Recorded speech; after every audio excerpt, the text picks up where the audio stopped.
Personal detail for our first caller, Ajzen. Ajzen was born in 1942 and currently now aged 78 years old. His education background comprises of studying at 3 prestigious universities.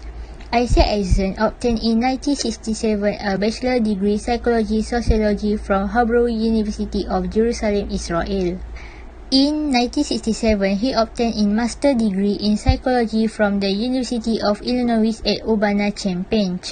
In 1969, Ajzen obtained his PhD in social psychology from the University of Illinois at Urbana-Champaign.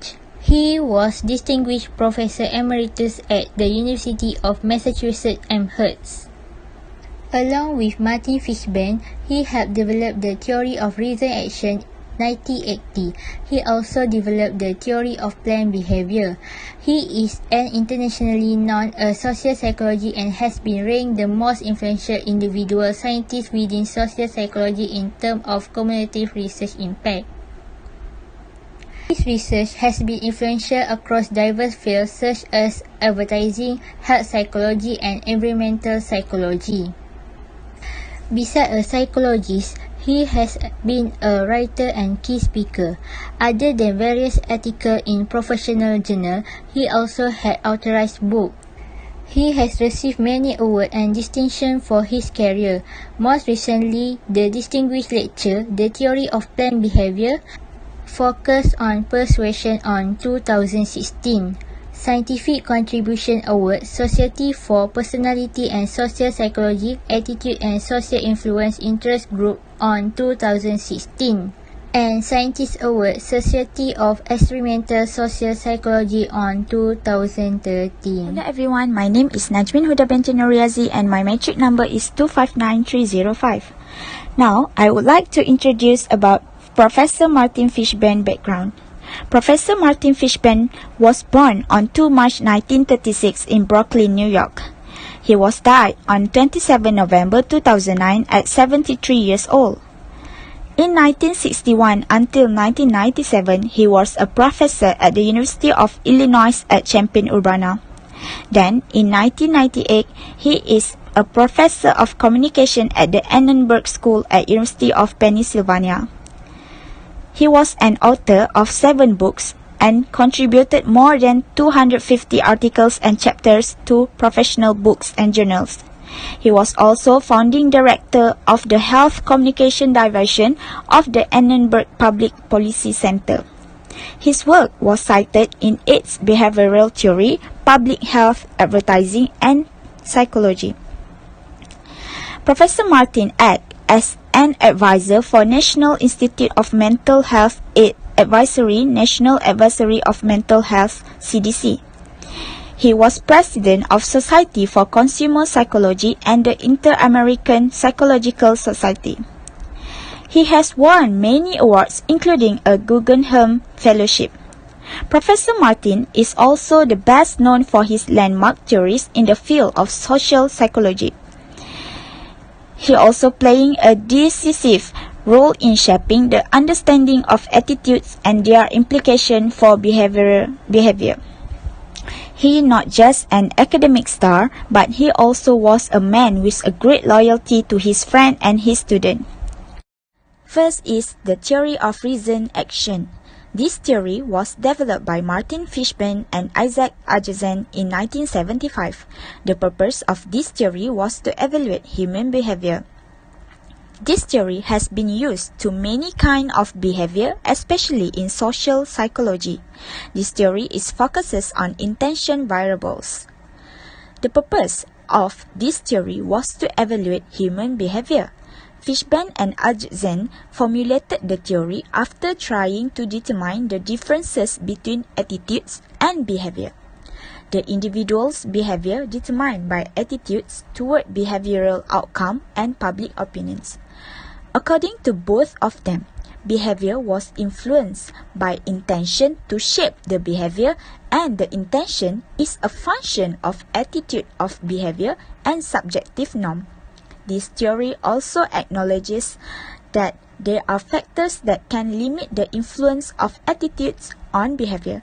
This theory has been used in many different fields such as marketing, health, social, and many more.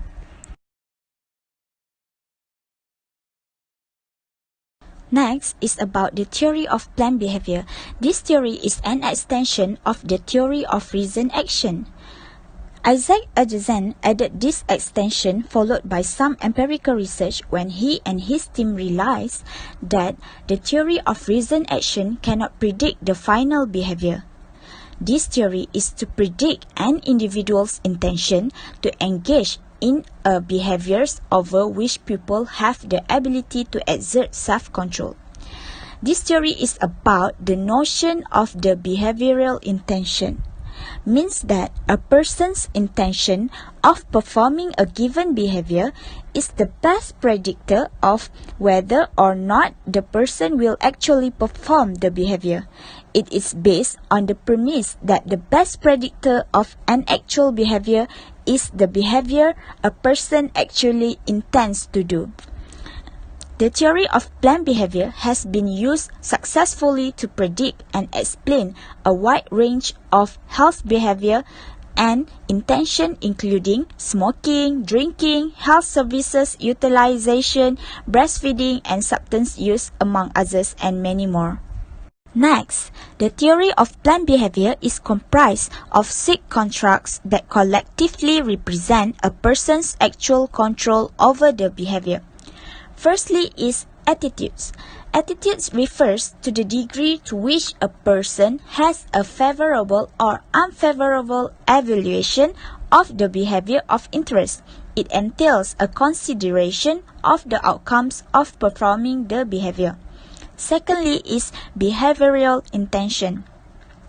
This refers to the motivational factors that influence a given behavior, whether the stronger the intention to perform the behavior, the more likely the behavior will be performed. Thirdly is subjective norm. Subjective norm refers to the belief about whether most people approve or disapprove of the behavior. It relates to a person's belief about whether peers and people of importance to the person think he or she should engage in the behavior. Fourthly is social norm. Social norms refers to the customary codes of behavior in a groups or people or larger cultural context. Social norms are considered normative or standard in a group of people. Fifth is perceived power. This refers to the perceived presence of factors that may facilitate or impede performance of behavior. Perceived power contributes to a person's perceived behavioral control over each of these factors.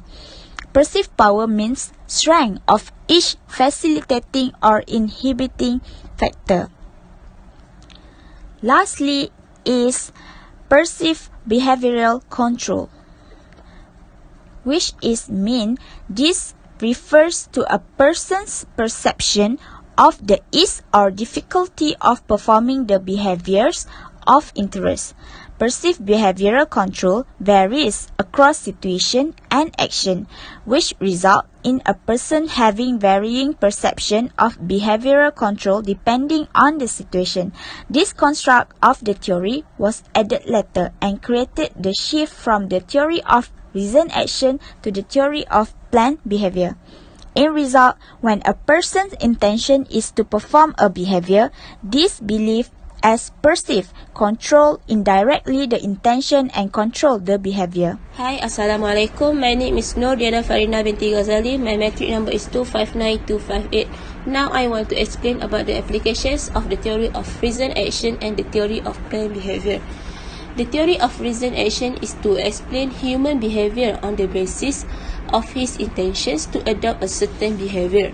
This theory assumes that individuals behave in a rational manner in order to achieve their favorable result and also to avoid disappointing others by confounding their expectation. In this theory, the power of an individual's intentions in a behavior is determined on two factors, which are attitude, whether positive or negative evaluations of performing a behavior, and also the subjective norms which stem from the social influence. Next, the planned behavior theory is to predict the intentions of a person to participate in a behavior at a particular time and place. This theory was built to describe all the behavior in which people have the ability to exert their self-control. This theory is divided into three factors, which are attitude of a person, their perceived behavior control, and the subjective norm of society that all affect the intentions of a person and ultimately the final behavior. So firstly, attitude. Your attitude toward the behavior will affect how likely you are to perform that behavior. So for example, for one situation that you are 50-50 to take a new course, if you believe that a behavior will make a positive difference in your life, then it's more likely that you will perform that behavior. So let's consider the likelihood that you will take a new course is to improve your career skill. Now, if you believe the course improves your chance of getting a promotion, then you are likely to have a positive evaluation of that behavior of taking the course. If you think that the course will lead to a promotion and is also going to take up a lot of your time, then you are more likely to have a negative evaluation. So, in short, attitude answers the questions, what do I think about the behavior? Next, we have a subjective norms, and this look what others in your social circles, the people that you interact will think about the behavior. So your behavior is to some extent shaped by what others around you believe, particularly those who are close to you. For example, your family and your friend. So if people in your workplace took the course and you are considering it and they found it to be beneficial, then you are more likely to want to take that course. So, in short, subjective norm answer the what do others think. So, for the lastly, we have a perceived behavior control, and this look at whether you believe you have the tools or the means required to exhibit the behavior. So, if you think, for example, that you are not clever enough to take the course, then you are obviously going to be less likely to take it. Similarly, if you believe that you cannot afford the course, then you will be less likely to sign up for it. So, in short, perceived behavior control answer the questions, can I do it? And all the three of these factors combine to form an intention, and you can think of an intention as being a desire to perform the behavior. My name is Siti Nurhaliza Binti Muha, number metric 25C048. Now I will explain for my part, it is contribution. Okay, there are some contributions to the theory of reason action that I can explain here.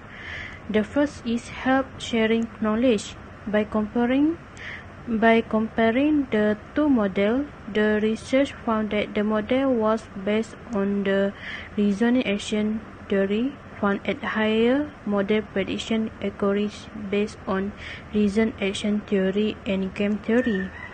They have summarized that employees have a high probability of not analyzing the decision of others, and whether taking the decision of others college has a significant impact on people knowledge sharing behavior intention.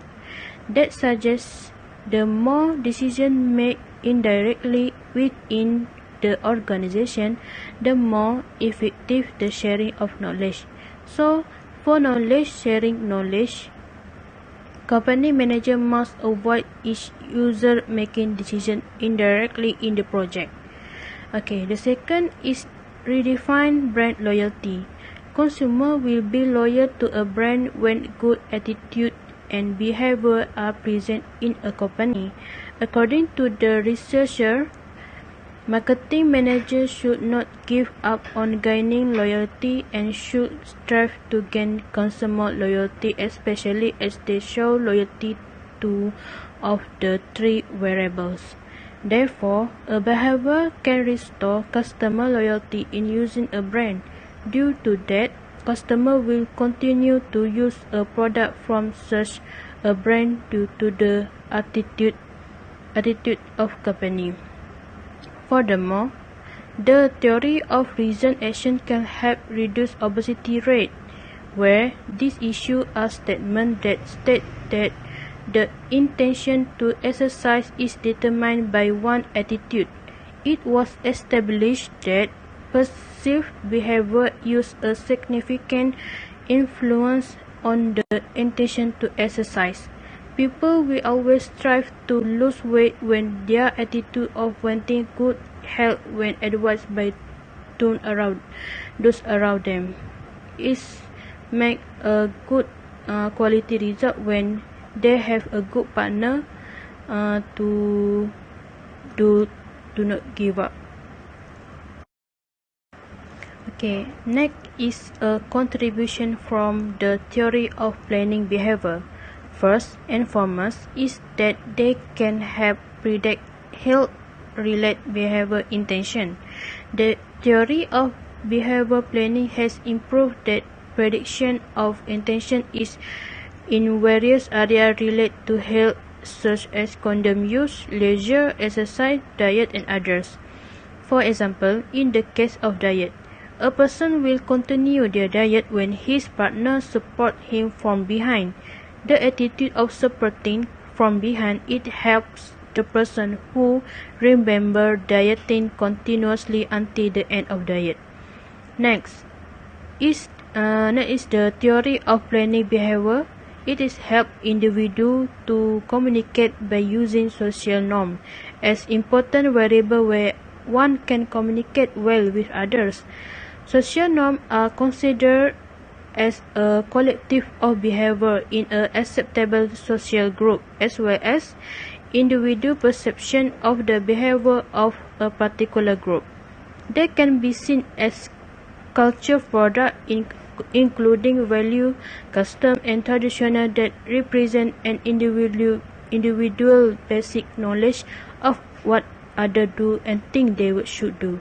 For example, shaking hand when meeting or when met or shaking hand is one of the attitude in terms of communicating through social norm. My name is Raihanah Nadhirah Binti Razali. My metric number 259193. Okay, from the theory Fishbein and Ajzen had implemented, both of it have their own criticism, and here is the criticism of this theory. First, question regarding the causal mode and its major concept. The theory of reason action and planned behavior is correlational in nature and does not provide direct evidence for causal effect. Second, meaningfulness of attitude toward a behavior. Some researchers have been uneasy about the shift in focus broad behavioral disposition to attitude toward a behavior. The discussion of the attitude and behavior was focused on general attitude toward institution, policies, ethnic group, and so on. Attitude correlate well with equally broad aggregate measure of behavior, but not it tend to be rather poor predictor of specific behavior. Reason action model attention turn to behavior and focus attitude that are compatible with the behavioral criteria. Some researchers argue the attitude toward a behavior are too specific and have much psychological significance. Third, the nature of attitude, subjective norm, and perceived behavioral control. Issues have also been raised with respect to the structure of the theory is three major of determinant are intention, attitude, subjective norm, and perceived behavioral control. Researchers have distinguished between two types of norm, injunctive and descriptive of behavioral. It is now generally recognized that attitude toward a behavior contain instrumental. Both of norms are needed in order to obtain a complete measure of subjective norms. Next, the question of sufficiency. Corner and Heritage argue that this construct may not be sufficient to fully explain people, intention and action. One of the most frequently addressed questions in this theory has to do with prospect of increasing the amount of explained variance in intention or behavior by adding one or more predictor. Lastly, the assumption that is reason. Some researchers challenge this approach more broadly, questioning the basic assumption that human behavior can describe as reason. Criticism touched on is that TPB and TRA is too rational, failing to take into account emotion, compulsion and other non-cognitive or irrational determinants of human behavior. Okay, next, conclusion. Theory of reason action is one of the most appropriate and widely used behavior change theory in various fields including communication, consumer behavior, and public health, which can help them solve their problem. This theory is very detailed study. Although there are many questions that can be solved their problem. However, this theory also recognizes that there are situations that influence attitude toward behavior. For example, if our attitude drives us to go shopping but we do not have money, our lack of money will hinder our attitude, causing us to go shopping. Next, theory of planning behavior is also a widely used behavioral model today. This helps us to change one's behavior. According to this theory, they are more into behavior and belief.